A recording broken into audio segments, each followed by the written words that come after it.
시작할까요? 안녕하세요. 공부하시느라 고생이 많으십니다. 자, 교재 134페이지로 갑니다. 자, 사례 답안의 1번 부분은 그냥 안 쓴다고 생각하시면 되고요. 자, 2번 부분 내용 자체가 뭐예요?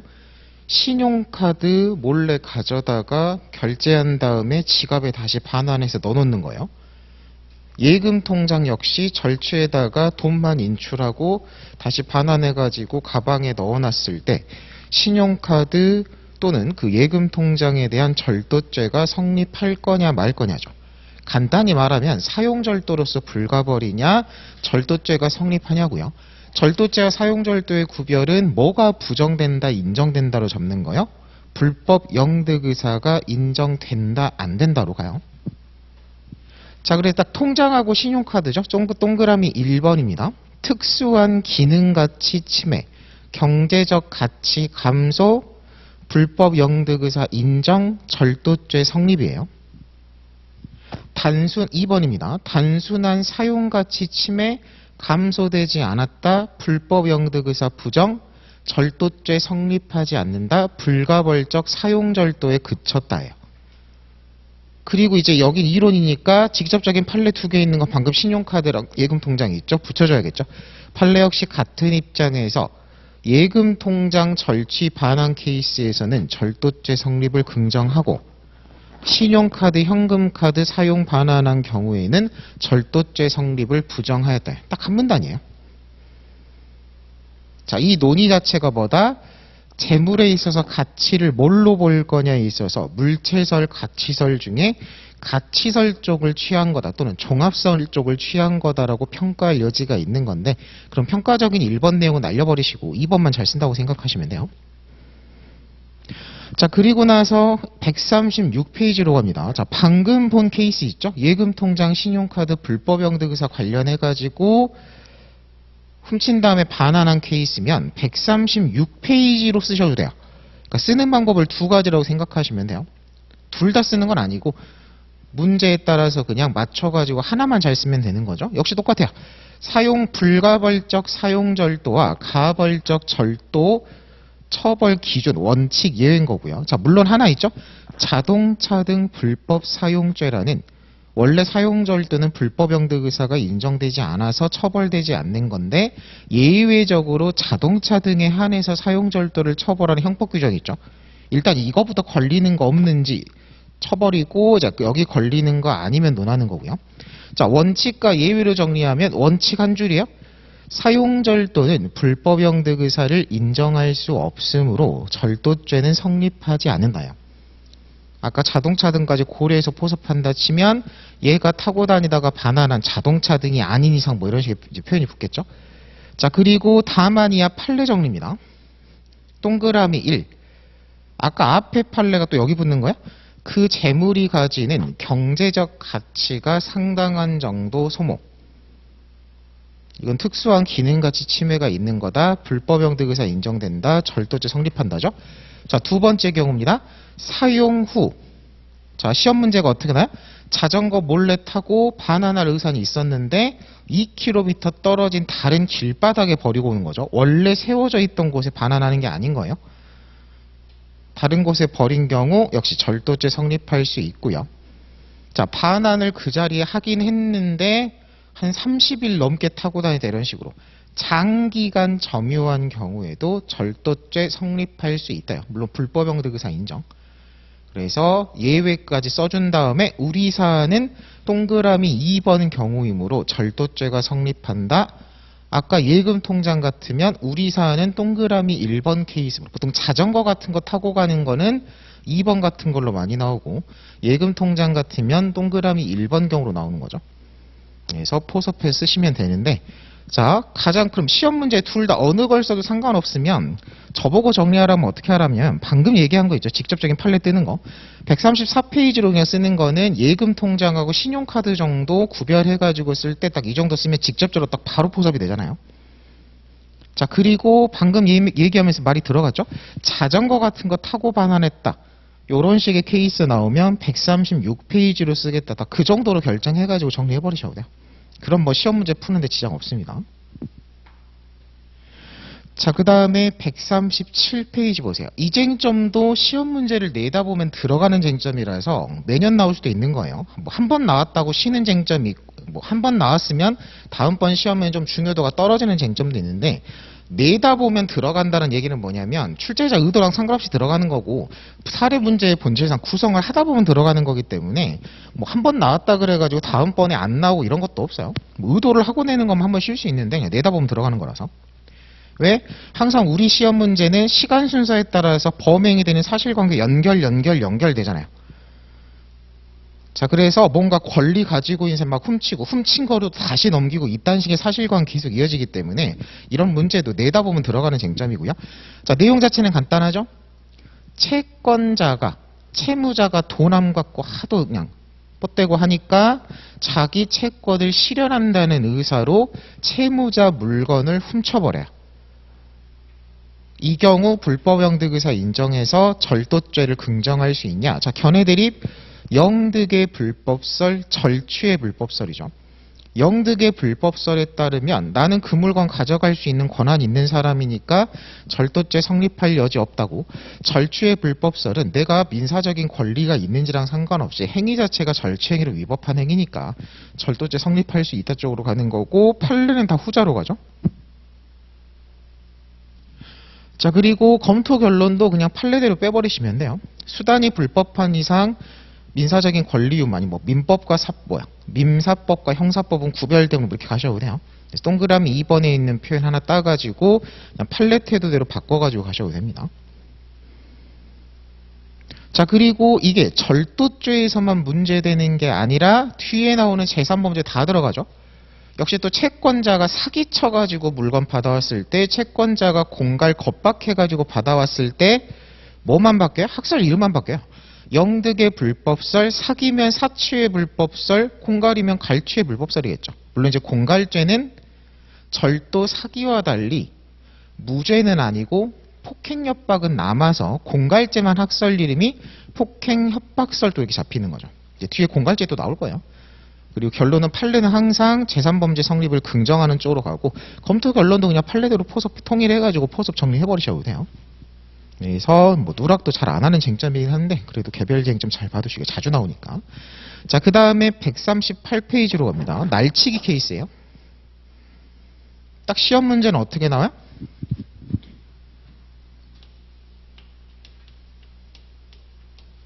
날치기를 하고 그 과정에서 피해자가 다쳐요.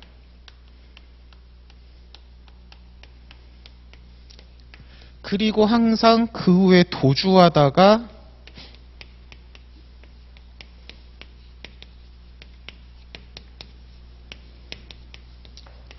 경찰 폭행도 합니다. 자, 그러면 평가가 둘 중에 하나죠.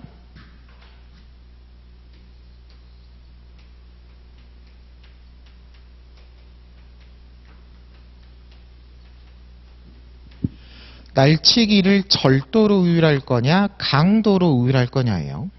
자, 그래서 138페이지 보시면 절도의 경우 어떤 경우 그 상해 결과가 점유탈취 과정에서 우연히 가해진 거, 우연히 가해진 거에 불과한 경우죠. 이때는 그냥 절도고 상해 부분은 별도로 논해지는 거고요. 폭행 그 상해 부분은. 동그라미 2번은 단순히 어쩌고저쩌고가 아니라 반항 억압하기 위한 목적 정도에 해당하는 경우라면 강도입니다. 자, 그러면 포섭이 어떻게 달라져요? 일단 이행이죠. 핸드백을 낚아채다가 피해자 손가락이 핸드백 꺼내 걸려가지고 손가락이 똑같 부러져요. 그러면 절도로 포섭될 경우, 절도치상죄 이딴 건 없으니까.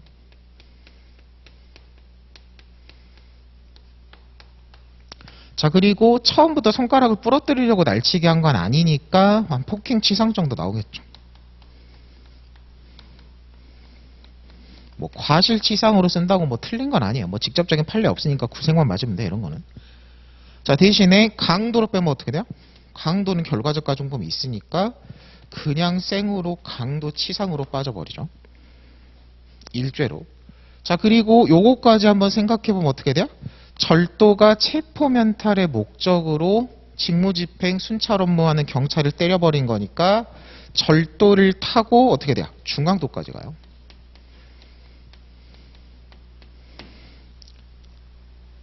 자, 그리고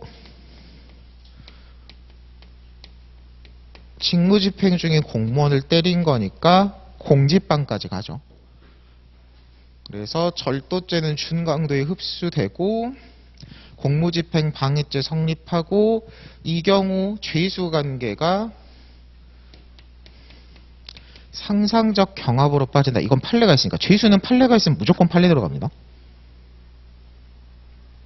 자, 하지만 강도치사의 경우는 어떻게 돼요? 강도가 체포면탈의 목적으로 경찰 때리면 중강도는 성립 여지 없고 공직방만 성립하죠. 그리고 이 경우 두 개의 죄수 관계는 판례가 있으면 또 판례대로 실경으로 빠지는 거예요. 그래서 절도로 의율되는 경우는 중강도 공직방 상경 그리고 폭행치상이랑 나머지는 실경으로 뺄 거고요. 강도로 되는 경우는 강도치상과 공직방이 실경으로 빠지죠. 죄수까지 판례 적시 간단히 해가지고 검토한 식으로 보면 이게 앞에 처음에 출발을 절도로 뺄 거냐 강도로 뺄 거냐에 따라 가지고 결론이 확 틀어져 버리죠. 그래서 그 첫 출발 절도냐 강도냐 날치기 평가를 잘 하셔야 돼요.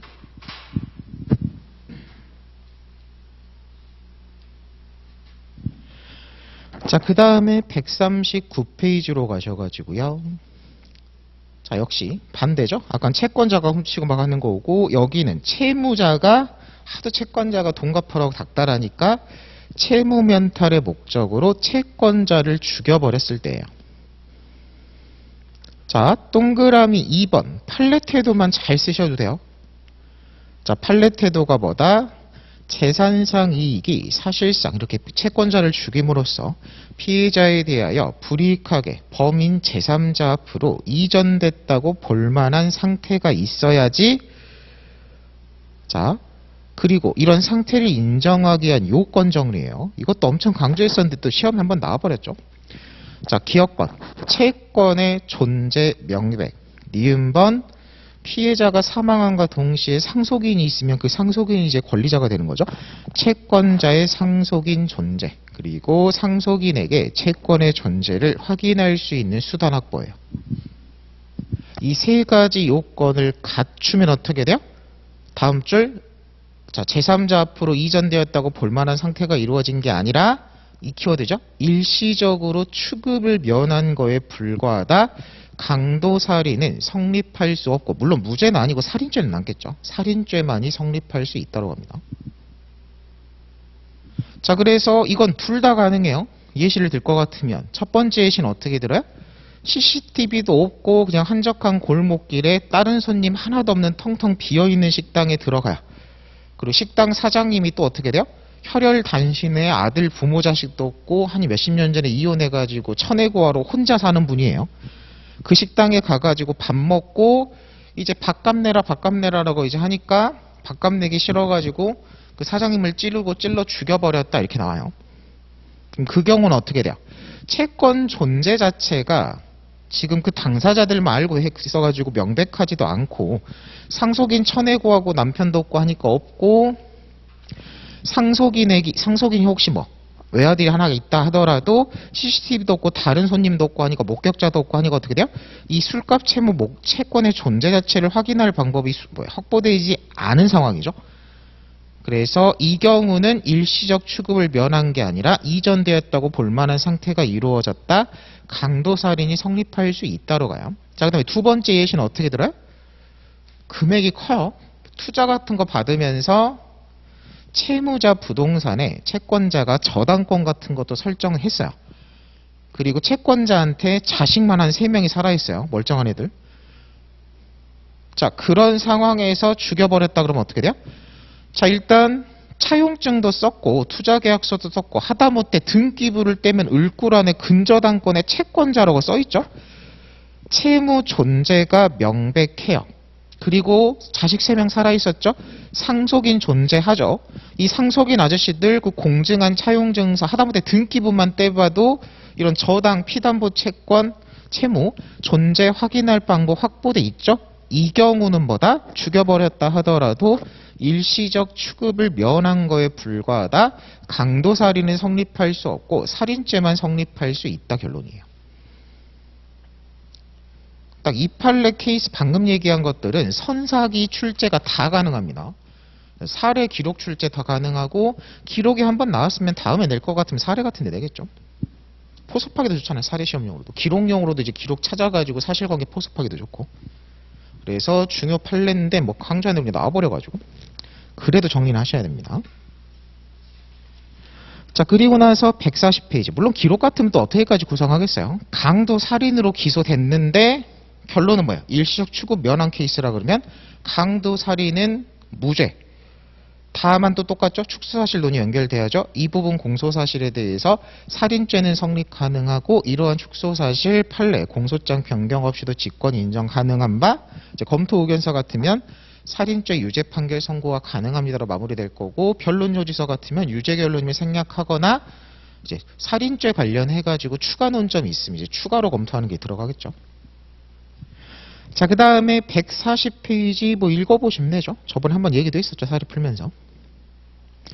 자, 그 다음에 141페이지 보세요. 요것도 문제 만들다 보면 항상 가불병정이 뭔가를 같이 하고 범행의 정도의 차이 같은 게 생기니까 나올 수밖에 없죠. 자, 그래서 절도 공동정범 가운데 그러니까 훔치는 것만 공모했는데 각자 따로따로 도망가다가 한 놈이 피해자를 체포면탈의 목적으로 때려서 상해까지 가 있을 때예요. 그러면 목적 가지고 상해까지 가한 사람, 상해를 입게 한 사람, 과실로 예견 가능성은 있고 그래서 그 아저씨는 당연히 준강도 타고 준강도 치상까지 갈 건데 그거 말고 처음부터 그냥 절도만 공모하고 혼자서 알아서 도망간 놈 있죠? 그 공범한테도 강도치상의 공동정범을 인정할 수 있을 거냐예요. 자, 그리고 나서 판례 태도 한번 보세요.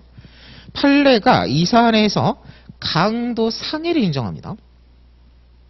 근데 검토 결론은 예견 가능성이 있냐 없냐 기준으로 판단해서 강도치상죄로 쓰세요. 원래 다수설은 제일 하단에 보시면 특수절도로 빼놨는데 그냥 무시해버리고 예견 가능성이 있는 이상 공범에게도 강도치상죄가 성립함이 타당한가 동그라미 2번 검토로 그냥 바꿔버리세요. 동그라미 1번 판례 강도상해로 여러분들이 포섭하기에는 좀 무리가 있는 게 결국 다른 공범한테 상해 결과까지 책임을 물을 거냐를 여러분들이 사안 포섭할 때 예견 가능성을 기준으로 포섭할 수밖에 없거든요. 근데 예견 가능성 포섭 자체가 결과적 가중범 과실범이잖아요. 그러니까 강도상해로 말을 맞추기가 여러분들이 쓰면서 뭔가 안 맞을 겁니다. 그래서 강도치상죄로 빼세요. 이 판례를 보통 어떻게 실무하시는 분들이 해석을 하냐면 판례 대법원은 강도치상죄랑 강도상해죄 구별을 크게 신경 쓰지 않아요. 왜 크게 신경 쓰지 않아요? 법전 찾아보시면 아시는데 강도치상하고 강도상해가 한 조문에 같이 들어가 있어요. 한 조문에 같이 들어가 있고 법정형이 똑같습니다. 그래서 이거를 강도치상으로 쓰는 거랑 강도상해로 쓰는 거랑 결론 차이가 없어요. 처단형 범위 같은 거 구할 때. 그래서 판례가 약간 실무에서 강도에 한해서는 강도치상과 강도상해 구별을 약간 막 쓰는 경우가 있거든요. 이 판례도 그냥 그렇게 써버린 거라고 해석하는 게 일반적이에요. 수험적인 검토할 때는 강도치상으로 검토하는 게 차라리 낫습니다. 객관식용으로도 좀 주의하셔야 돼요. 객관식에서는 내가 치상 쪽으로 주관식은 쓰지만 객관식에서 팔레트를 단 맞출 때는 어쨌든 표현 자체 강도 상해로 맞춰서 외우셔야 됩니다. 자, 그리고 왜 강도치상으로 빼라 그러냐면 자, 이렇게 이제 사안 포섭을 혼자 도망가서 때리는데 가다 만한 아저씨한테도 충분히 평소에도 막 성질 더럽고 이런 사정을 써주겠죠. 그리고 절도범이 쫓기다가 보면은 때릴 것을 충분히 예견도 가능하다 할 것이므로 이렇게 해가지고 우리 갑한테도 강도치상죄가 성립할 수 있다라고 빼요. 자, 근데 주의하실 게 여러분들 강도치상으로 뺐으면 여기서 답안이 끝나면 안 돼요. 그 다음 단락에 뭐까지 무조건 쓰셔야 돼요. 이거 쓰려고 강도치상으로 빼라는 것도 있어요. 쟁점을 하나 더 쓰면 득점할 확률이 올라가니까. 결과적 가중범의 공동정범 논의를 무조건 쓰셔야 돼요. 그렇잖아요. 지금 갑과 을한테 결국 둘 다 강도 치상죄를 인정한다라는 게 얘들끼리 같이 한 공동정범 관계를 전제로 가면 당연히 무슨 쟁점이 들어갈 수밖에 없어요? 결과적 가중범의 공동정범 인정 여부 쟁점은 들어갈 수밖에 없어요. 이 쟁점도 내다보면 갑을병정해서 나오는 거기 때문에 무조건 나와요. 결과적 가중범의 공동정범도 좀 과장하면 거의 매년 나왔죠. 그래서 여기도 마찬가지예요. 이거를 특수절도로 빼버리면 결과적 가중범이 안 붙으니까 그냥 특수절도에서 끝나버리는 건데 결론을 지금 바꿔가지고 강도치상으로 지금 쓰라고 했으니까 그 다음 단락에 뭐까지 가셔야 돼요? 이제 둘이서 같이 한 치상이니까 결과적 가중범, 공동정범, 인정 여부, 긍정설 판례대로 검토해가지고 그래서 최종적으로 갑과 을은 강도치상죄의 결과적 가중범, 공동정범 성립한다로 가시면 돼요. 그래서 그 연결되는 것까지 정리해주세요. 자, 그 다음에 142페이지입니다. 자, 절도범이 절도하고 나서 체포멘탈의 목적으로 피해자나 쫓아오는 경찰을 때렸어요. 자, 근데 어떤 문제요? 그럼 중강도죄 되는 건데, 자, 절도도 그렇고 중강도도 그렇고 위험한 물건 칼 들고 설치면 특수가 붙죠. 자, 이 쟁점 무슨 쟁점이에요? 준강도로 갈 거냐, 중강도를 타고 칼 들어가지고 특수강도로 갈 거냐 구별을 훔칠 때 칼을 들어야 되냐, 체포면탈의 목적으로 폭행협박 시 칼을 들어야 되냐요. 자, 경우의 수가 몇 가지 나와요? 자, 절취행위 기준설, 강도 폭행협박행위 기준설, 양자택일이에요. 둘 중에 한 군데만 들어도 된다. 그리고 뭐야? 양자병합 둘 다 들어야 된다요. 특수가 되기 위해서. 그래서 학설 이름이 그냥 네 가지예요. 절취행위, 훔칠 때 들었으면 폭행협박 시 안 들어도 특수다. 폭행협박할 때 들어야 특수강도다. 양자택일, 둘 중에 한 번만 들었으면 그냥 특수 붙는다. 양자병합, 절취 폭행 시 계속해서 들고 있어야지 특수다예요. 자, 그리고 판례는 폭행협박행위 기준설로 다로 갑니다. 그리고 검토도 그냥 판례대로 가시면 돼요. 딱 사례시험용 쟁점이 이런 거는. 자, 그 다음에 143페이지 보세요. 자, 이건 판례가 일관성이 없기 때문에 검토를 잘 맺어주셔야 돼요. 야간 주거침입 강도예요. 실행의 착수 시기, 침입시설, 폭행협박시설 둘 다 있다예요. 그래서 일관성이 없다 생각건데 폭행협박시설이 타당하다로 냅니다. 자, 이게 왜 그러겠어요? 야주절과의 구별이에요. 자, 오해하시면 안 돼요. 야주절은 그냥 주거침입 시 실행의 착수 인정하는 쪽을 그냥 쓰라 그래요. 뭐 견해드립 같은 거 붙이지도 않습니다. 그리고 이제 야주강이죠. 야간 주거침입 강도 관련해가지고 왜 우리가 폭행협박시설로 빼는 게 여러분들 사례 포섭하기 편하겠어요? 이거를 침입시로 봐버리면 침입 시점에서 그쳐버렸다라고 해버리면 절도 강도 구별이 애매해. 물론 이제 사례시험 같으면 고의를 찍어주니까 뭐 그렇게 헷갈릴 것도 없긴 한데 이론적으로도 그런 절도와 강도 구별을 위해서 후자로 보는 게 타당하다가 다수설이긴 합니다. 자, 그리고 여러분들 순간 또 헷갈릴 수 있어가지고 자, 331조에 써있는 특수절도하고 334조에 써있는 특수강도하고 구별하셔야 돼요. 절도는 330조에 야간 주거침입 절도가 있고 331조에 야간 손괴 후 주거침입 절도가 있죠. 이 두 개를 구별해서 의율해요. 그래서 여러분들 절도죄 사례풀이 할 때 중요한 게 뭐예요? 야간에 집에 침입해서 절도한 케이스가 있으면 침입의 태형이 중요해요. 이건 기록도 마찬가지고 검찰 실무 같은 거 할 때도 마찬가지예요.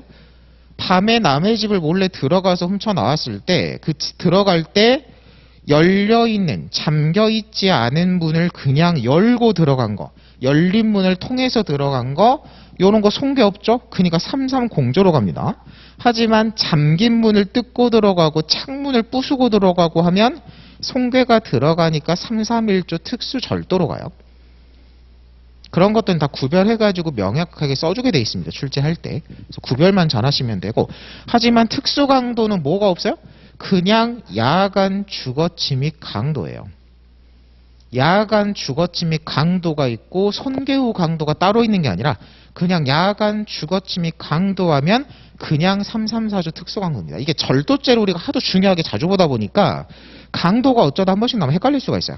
그럼 헷갈리시면 어떻게 하면 돼요? 당연히 헷갈릴 수 있어요. 헷갈리면 어떻게 해요? 법전 펴가지고 확인하시면 돼요. 어차피 여러분들 답안 쓸 때 특수강도가 성립한다, 특수절도가 성립한다, 괄호하고 형법 몇 조 몇 항 써야 되거든요, 조문.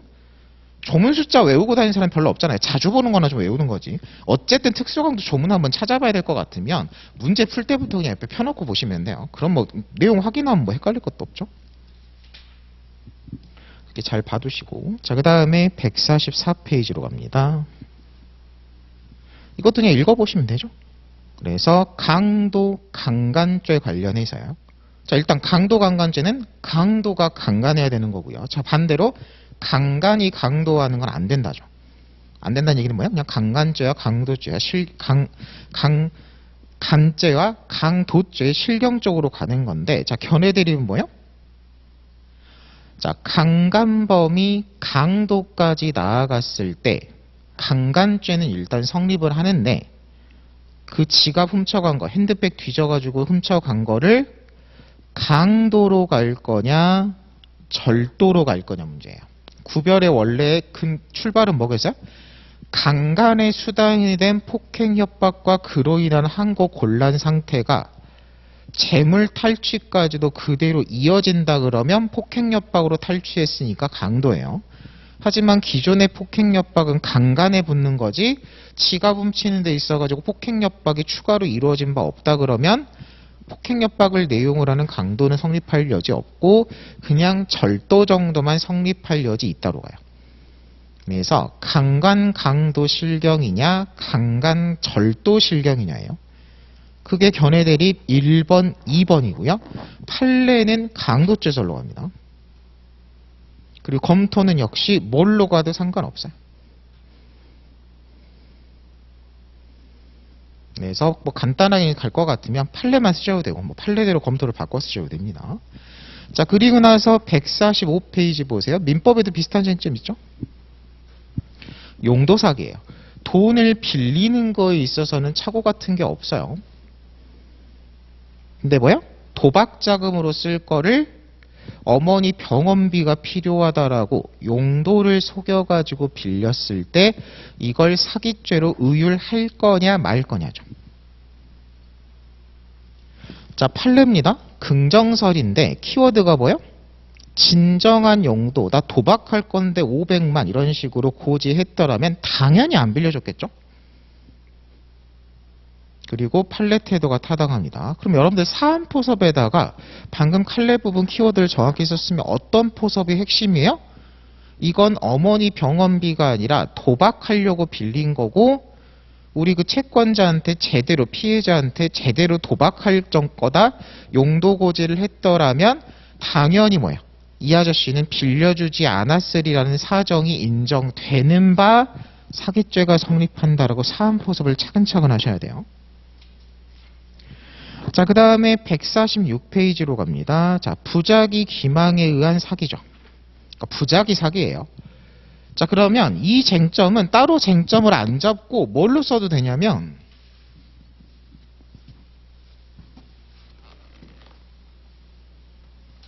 자, 부작위 사기니까 이거 뭐야? 부진정 부작위범이에요.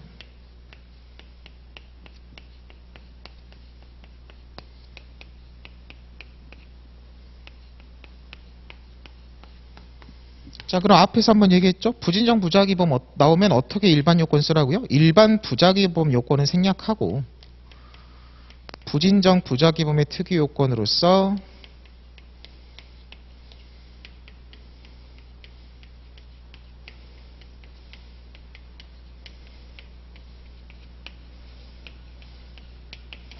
이렇게 두 개 검토해 쓰는 거잖아요.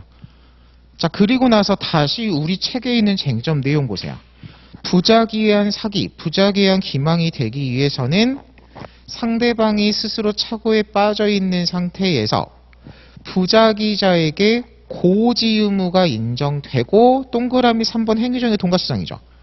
그러니까 결국 이 논의를 아예 정리 안 한다 치더라도 문제 푸는데 얼마든지 구성이 될 수 있는 건 그냥 뭐야? 부진정 부작위범 이런 부작위 사기에 있어서 이러이런 검토해봤더니 보증인 지위, 사기죄에서 보증인 지위가 뭐야? 착오에 있는 사람 알려줘서 착오를 제거할 지위예요. 그리고 뭐야? 내비두는 거 행위정행 자기범과 동가치성이 있다죠. 결국은 부진정 부작위범의 특유 요건을 그냥 표현만 사기죄에 특유하게 바꿔가지고 정리한 거에 불과해요. 그래도 이제 사기죄는 워낙 자주 나오고 다들 정리해 쓸 거니까 이 정도는 정리해 쓰는 겁니다. 그래서 1, 2, 3번 부진정 부작위범 사기죄에 있어 좀 특유하게 쓰는 거다라고 그냥 생각하시고 정리하시면 돼요. 자, 그리고 부작위 기망 사기죄가 사례 시험에 나오면 이게 여러분들이 질문을 많이 하세요. 처음에는 이게 그냥 잘 의문도 안 들다가 공부가 좀 되고 문제를 풀려 그러면 이제 좀 거슬리는 건데, 부작위 사기 있죠. 부작위에 의한 사기죄로 내가 사기죄가 나왔을 때 답안을 쓸 거냐, 묵시적 기망에 의한 사기죄로 포섭을 할 거냐가 충돌하기 시작해요. 자, 그럼 묵시적 기망에 의한 사기라는 거는 직접적인 말만 없는 거지 자기범이에요. 하지만 부작위 사기 같으면은 이건 부작위범이죠, 말 그대로. 그러니까 자기 대 묵시적 기망으로 포섭해서 쓸 거냐, 부작위 사기로 포섭해서 쓸 거냐예요. 자, 결론은 둘 다 가능입니다. 이거 실제로 문제 풀어보면, 자, 선생님 저 그냥 돈도 없는 놈이 식당 가가지고 선생님 저 30만 원짜리 한우 특불 세트 좀 주세요라고 막 해가지고 털어먹고 돈 없는데 배째라고 했을 때, 이거를 당연히 뭐야, 주문하는 것 자체가 내가 변제 의사니 아니 고깃값을 지불할 의사 능력이 있다라고 해가지고 묵시적으로 사장님을 속이는 거다 해가지고 묵시적 기망엔 자기사기로 불릴 수도 있어요. 그 다음에 포섭이 또 어떻게 할 수도 있어요? 이렇게 손님이 그냥 시키니까 사장님 스스로 이 인간이 돈 갚을 의사 능력이 있구나 스스로 착오에 빠져있는 상태에 있는 거고, 그거를 그냥 뭐야, 나 돈 없는 사람인데도 고기 주실 거예요 라는 식으로 제거해야 될 고지 의무 있는데 고지하지 않고 그냥 주문하고 낼름 먹어버리는 거는 행위정의 동가치성 또한 인정할 수 있죠. 그러니까 방금 무전 취식 케이스 같은 것도 묵시적 기망으로 포섭해도 되고 부작위 기망으로 포섭해도 문제 풀리고 결론은 사기죄가 된다도 일치합니다. 결론은 뭘로 풀어도 상관없다예요. 그럼 이제 수험적인 정리는 뭘로 해도 상관없다 그러면 정리가 안 되는 거니까, 수험적인 정리는 어떻게 하라 그러냐면, 무전취식 케이스는 모든 책에서 묵시적 기망으로 포섭해요. 처음부터 돈 없는 걸 알았냐 몰랐냐 가지고 사기고의 같은 것만 좀 구별하는 거거든요. 그래서 책에서 직접적으로 묵시적 기망으로 언급하고 구성한 그런 무전취식 같은 것만 묵시적 기망으로 풀면 되고요. 나머지 애매하고 겹치면 다 부작위 사용을 쓰라 그래요.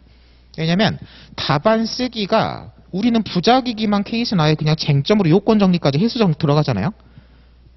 그래서 득점할 수 있는 포인트가 부작위 살인이 더 많습니다. 그래서 애매하면 다 그냥 부작위 사기로 쓰라 그래요.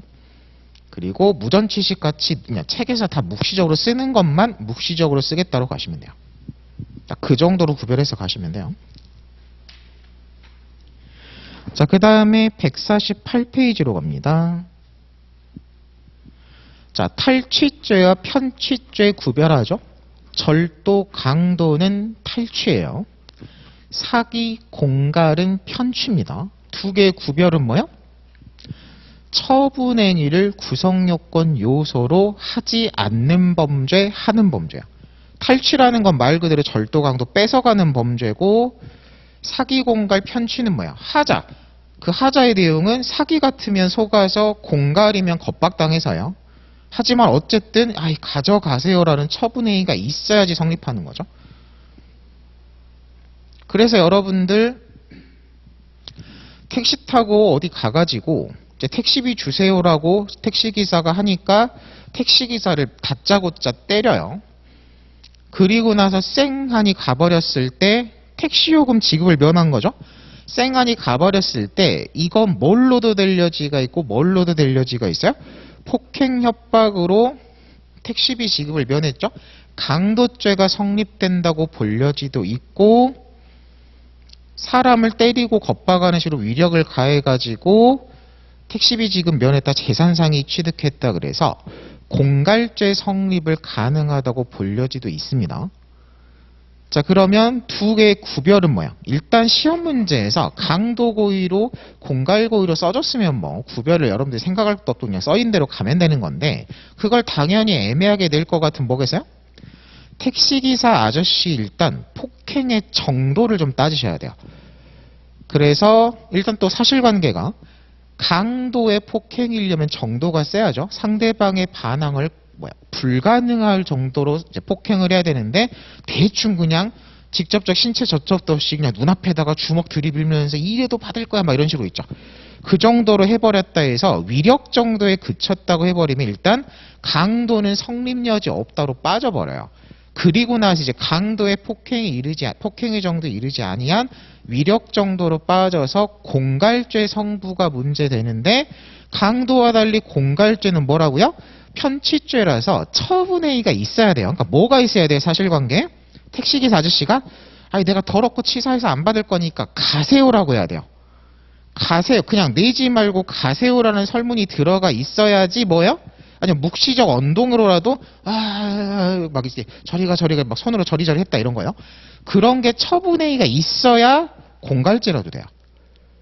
그래서 일단 폭행의 정도를 검토해보고 강도에 이르지 않은 위력 정도다, 겁박 정도라고 하면 강도죄는 성립할 수 없고 공갈죄 성부만이 문제된다 해서 처분행위가 있으면 공갈죄 된다요. 근데 만약에 뭐요? 처분행위가 없어요. 그냥 위협하고 택시기사 뭐야 이 새끼 하고 있는데 그냥 가버려요. 그냥 가세요라고 택시비 내지 마세요라는 처분행위가 없어버리면 결론은 뭐야? 처분행위가 없으니까 공갈죄는 성립할 여지 없고, 그럼 결국은 뭐만 남아요? 폭행만 남아요. 그래서 강도, 공갈, 폭행으로 검토가 이어집니다. 그걸 머릿속에 딱 잡아보시면 출발은 편취랑 탈취 구별이에요. 자, 그리고 나서 사기죄에 있어서 이쟁점이죠. 자, 처분행위가 요구된다라는 건 이견이 없고, 처분행위의 내용에 피해자의 처분 의사도 있어야 되냐예요. 넘기는 의사가 처분 의사죠. 자, 그리고 판례 태도가 중요합니다. 자, 판례가 지금 전원합의체로 바뀐 중요 판례죠. 자, 판례 태도는 긍정이긴 긍정인데 긍정이 아니라 거의 부정이에요. 내용 자체는. 자, 판례 태도가 자 그대로 보세요. 두 번째 줄이죠. 처분행위에는 처분 의사가 있어야 된다예요. 자, 기존 판례는 여기서 끝났고 바뀐 판례가 다만이 추가된 게 바뀐 거예요. 그리고 다만이 추가되면서 실질적으로는 부정설조랑 결론이 같아집니다. 자, 왜? 그 처분 의사의 내용에 처분 결과에 대한 인식은 필요 없다로 가요. 자, 이 케이스가 이 쟁점이 주로 어떤 케이스에서 문제돼요? 뭐 법적인 표현은 아닌데 보통 이렇게 정리하죠. 서명사치사 아니에요.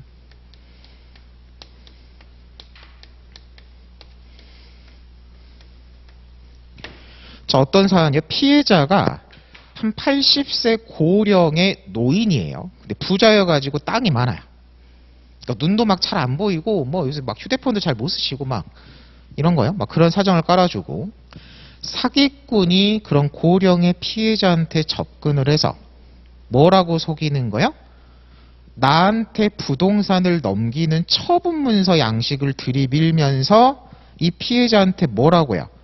이거 네 땅 그 세금 감면해 주려고 신청하는 서류니까 세금 감면해 주게 도장 좀 찍어주세요라고 하는 거예요. 그러니까 이 할아버지는 눈도 잘 안 보이고 하니까 실제로는 이 부동산을 나한테 다른 사람한테 넘기고 처분하는 문서인데 그 문서의 내용을 제대로 안 읽어보고 차고에 속아서 차고해가지고 그냥 세금 감면 신청서문하고 도장을 꽝 찍어주는 거예요. 자, 이 경우 사기죄가 성립할 거냐 말 거냐고요. 자, 견해 대립 보시면 피해자의 처분행위에 처분의사, 내 땅을 너한테 넘긴다는 의사가 처분의사죠. 그 처분의사가 필요하다는 긍정설에 따르면 방금 얘기한 서명사치 사안은 사기죄 불성립이에요. 나 이거 세금 감면 신청하려고 한 거지, 도장 찍은 거지. 이 땅 지금 사기꾼한테 넘기려고 한 거 없죠. 처분 후에 없습니다. 그래서 긍정설에 따르면 사기죄 불성립이에요. 자, 그리고 부정설에 따르면 뭐야? 의사 필요 없어요. 내 땅 넘긴다 의사 필요 없고 그냥 객관적 외부적으로 처분 문서에 그냥 넘기는 도장 찍어주는 처분행위 있죠. 그러니까 부정설에 따르면 방금 케이스 사기죄 성립할 수 있답니다. 자, 근데 판례태도 보세요. 우리가 말은 의사가 필요하다니까 긍정설이라고 하는데 내용을 보시면 내용들을 포석을 해보세요. 의사가 필요하긴 하되 결과에 대한 인식까지 필요 없어요. 그러면 판례는 뭐를 처분해서라 보는 거야? 그냥 도장, 내가 내 도장 내 손으로 찍는구나 정도의 의사에 그치고 내가 이 도장을 찍음으로써 내 땅을 너한테 넘긴다는 의사까지는 처분의사 내용으로 필요 없다는 얘기예요. 그럼 방금 케이스를 판례대로 포섭한 결론이 어떻게 돼요? 어쨌든 내가 내 손으로 도장, 서류에 도장 찍는다 의사까지는 있으니까 설령 내가 이렇게 도장 찍음으로써 내 땅이 저 인간한테 넘어간다는 의사까지 필요 없죠? 사기죄가 성립한다로 가요. 그러니까 말은 긍정설인데 결론은 부정설하고 일치해요. 사안포섭의 결론은. 그래서 이 판례가 특이한 거고 시험에서 중요한 겁니다. 자, 그리고 검토도 그래서 판례대로 빼요. 정 뭐하면 그냥 판례만 잘 써도 되거든요. 그래서 우리 사안 도장 찍는 처분의사 있으므로 그 결과 내 땅이 넘어간다는 처분의사까지는 판례태도에 따른 인식까지는 필요 없으니까 사기죄 성립할 수 있다로 끝납니다. 그래서 중요 판례로 잘 봐두시고 물론 이 판례 나오고 나서 모든 시험에 한 번씩 다 나왔어요. 자, 그리고 나서 157페이지로 갑니다. 자, 요 쟁점도 이해 좀 잘 해보세요. 또 판례가 왔다 갔다 해가지고 검토를 잘 매줘야 되거든요. 자, 쟁점 정리 보세요. 삼각사기입니다. 등장인물 3명 나오죠. 선의 도구를 이용한 절도의 간접정범 구별을 위해서 처분행위와 피해자 사이의 일정 관계, 재산처분권의 근거를 뭘로 볼 거냐 견해 드립이에요. 자, 이게 지금 뭔 소리예요? 요거 쟁점 이해도가 떨어지면 쟁점 도출이 안 돼가지고 누락할 수가 있어요.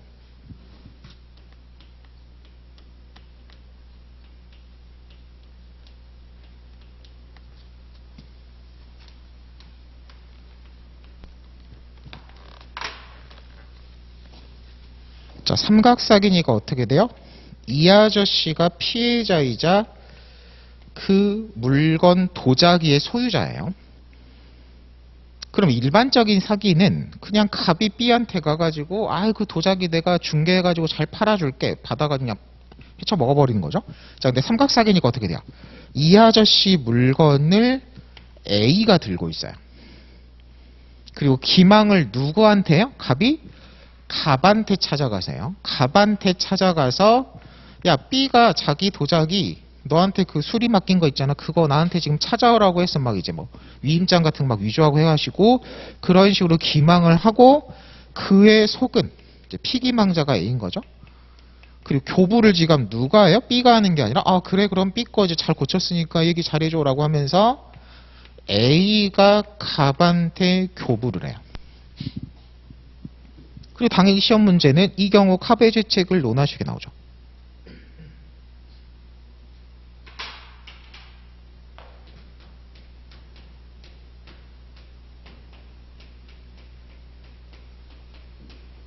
자, 이 케이스는 둘 다 가능해요. 사기죄가 될 수도 있고 절도가 될 수도 있습니다. 그리고 사기 같으면 삼각사기인 거고 절도 같으면 이런 절도를 책략절도라고 해요. 또는 처벌되지 않는 A를 이용한 갑의 B에 대한 절도죄의 간접정범입니다.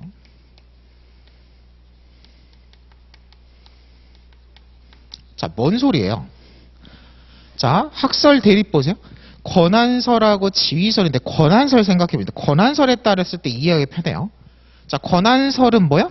삼각사기가 되려면 A한테 B의 소유 물건을 갑에게 넘길 수 있는 법적인 권한이 있어야만 처분이에요. 처분이 인정되는 거고 사기죄가 인정될 수 있습니다. 그럼 반대로 B와 A와의 이관계를 따지는 거예요. 관계를 따져봤을 때 A한테 B의 물건을 적법 유효하게 처분할 수 있는 권한이 없는 경우는 어떻게 돼요? 이건 처분행위가 아니에요. 넘길 수 있는 권한이 있어야 되는 권한설이니까 권한이 없이 그냥 넘긴 거면 사실적으로 넘어간 거에 불과하고 처분이 아닌 거예요. 그럼 처분이 없다라고 해버리면 편취죄인 사기죄는 성립할 여지 있다요. 권한설에 따르면 사기는 안 돼요. 그럼 반대로 뭐는 돼요? 뺏어가는 거예요. 처분이 없다는 얘기는 뺏어가는 거랑 똑같다는 얘기죠. 자, 뺏어가는 거랑 똑같고 지금 어떻게 돼요? 고의가 없잖아요. A는 속아가지고 갔으니까. 절도 관련 고의 같은 것도 없죠? 그러니까 불가버린 거고 처벌되지 않는 사람을 도구로 이용해가지고 지금 결과적으로 갑이 B 소유 물건을 지 점유로 가져간 게 되잖아요. 그래서 탈취죄인 절도죄의 간접점검. 이런 식으로 책략해 속여서 했다 그래서 책략절도라는 표현도 써요. 근데 그런 거는 이제 해석적인 표현인 거고 그냥 절도죄인 거예요. 사기죄로 갈 거냐 절도죄로 갈 거냐 구별할 때 이쟁점 들어갑니다. 그리고 권한설에 따르면 이제 뭐야? 법적인 권한을 따져야 돼요. 아까 얘기했죠. 위탁 위임 관계 같은 게 있어야 돼요. 근데 아까 같이 수리를 위해서 맡겼다고 예시를 들어버리면 지금 뭐야? B가 그 도자기 금간 거 수리하려고 수리업자 A한테 맡겼으면 수리하려고 맡은 A한테 멋대로 지금 이런 것들을 처분할 권한이 없다고 벌려져 있죠. 그래서 그냥 절도죄가 성립하는 경우도 나오는데 자, 검토 결론은 뭘로 뺀? 일단 판례 보시면 둘 다 있습니다. 소개해주고 이렇게 일관성 없는 판례 있을 땐 항상 검토를 매줘줘야죠. 검토를 뭘로 빼라고 하냐면 이건 수험적으로 사실상 지위설로 빼라 그래요. 그리고 사실상 지위설로 검토하면 이런 케이스는 웬만하면 전부 다 사기죄로 가요. 문제 풀기 쉽다는 얘기예요. 사례에서. 그래서 사실상 지위설로 빼고 사실상 지위설이 뭐야? 권한 필요 없어요. 그냥 말 그대로 들고 있고 넘길 수 있는 지위만 있으면 사기가 돼버린다는 얘기예요. 처분행위가 있어가지고. 그러면 어떻게 돼요? 사실상 지위설에 따르면 실제로 사안 포섭을 해보시면 웬만하면 다 사기죄로 갑니다. 그래서 문제 답 내리기가 쉬워요. 굳이 고민 안 해도 되잖아요. 그래서 검토 결론은 웬만하면 사실상 지위설로 빼는 거예요. 그리고 쟁점을 누락을 주고 쟁점 누락한다는 얘기는 뭐겠어요? 그냥 사기죄를 쓴다는 얘기예요. 근데 이렇게 등장인물 3명 나왔을 때 이쟁점까지 추가로 검토할 여지가 있는지를 누락 방지에서 꼭 먼저 검토해 보시고 당연히 이제 물론 배점하고 공간, 답안 분량이 허용되는 범위에 쓰는 거고 정말 막 3점짜리 분량에서 이런 거 쓸 언급 시간도 없다 그러면 그냥 뭐 처분해서 했으니까 사기죄 성립한다로 써버려도 돼요. 딱 공간 고려해가지고 추가로 쓰는 쟁점이라고 생각하시면 됩니다. 그래서 밑에 판례도 읽어보시면 다 아는 판례예요. 근데 이런 판례를 이쟁점으로 구성해서 쓰는구나 한번 이제 보시면 됩니다. 자, 그리고 나서 153페이지부터 좀 쉬었다가 153페이지부터 보도록 하겠습니다.